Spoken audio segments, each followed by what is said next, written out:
Thanks a lot. Well, relief is the feeling emerging from neighborhoods hit by last November's terror attacks in Paris. Although French President François Hollande is warning of more arrests to come, Parisians are welcoming news of this capture.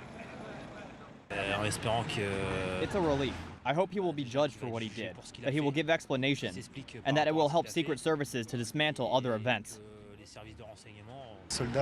He is a soldier among many others. Maybe at this moment, some others are preparing for another attack. The attack strained relations between Brussels and Paris. French officials accuse Belgium of being rather lax in monitoring hundreds of militants who returned from Syria.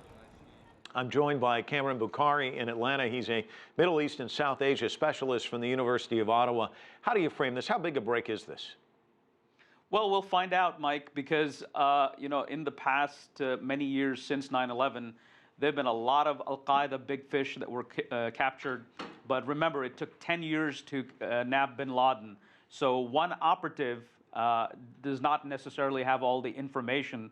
It's on a need-to-know basis, and ISIS has learned from the mistakes of al-Qaeda. So I think our optimism should be very, very measured. And do you think it sends shockwaves through ISIL, or is it because of what you just said that they're probably not all that concerned? I'm sorry, I couldn't catch that question. Well, I'm just wondering, do you think this sends shockwaves through ISIL? He obviously has information, as you said, getting it out of him may be difficult. What are the repercussions for ISIL, do you think?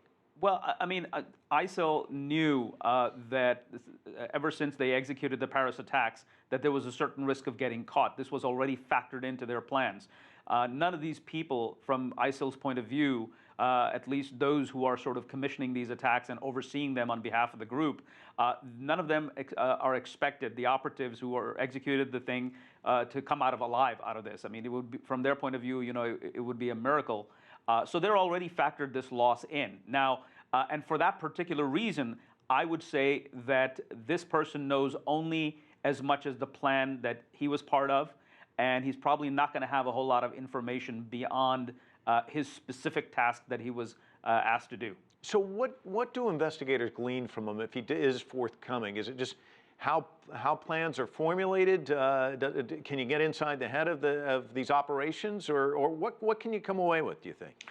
Tactically, this could provide a lot of information in terms of how they plan, who the contacts were. One of the things that I've been arguing for many years is the concept of middle managers. See, we always look at the people who either shoot the guns and blow up the bombs, and on the other end of the spectrum is the top leader, al-Baghdadi, or in the case of al-Qaeda, used to be bin Laden or one of his top associates. We never understood the institutionalization. At least this discourse didn't filter into the media. There is a whole layer of middle management that maybe if we got lucky and this guy had information on them, that we would be able to track them down.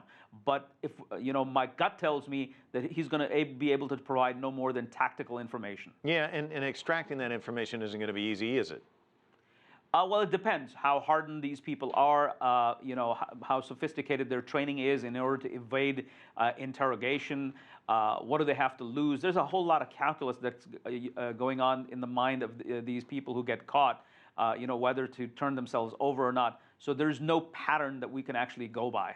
Yeah, what about this impoverished area where he and the others were rounded up and arrested? Some are calling this suburb a kind of a hotbed for jihadists. Is that an overstatement, or is this a serious problem there? And if so, why? Well, I mean, one of the things is that, look, they weren't there if they didn't have some form of support. It may not be a whole lot, may not be the entire community or, even a large section of it. It could be just a household or two, a bunch of friends, a network, a small network of a few people. But nonetheless, they were in an area that did provide them sanctuary. So what the law enforcement people in Belgium are going to be doing is going to comb that area. And frankly speaking, that's exactly what ISIL wants them to do. Crack down on those communities, catch those who are not even remotely, affiliated with this operation, and that creates more resentment, more recruits for ISIL. They've gamed this out very well. So in the end, they benefit in some respects. Unfortunately, that's the case. I mean, we're up against a very shrewd enemy, and you know that on your shows I've been saying we need to get really, really sophisticated if we're going to really be able to get ahead of this curve. All right, Kamran Bokhari joining us from Atlanta. Thanks so much.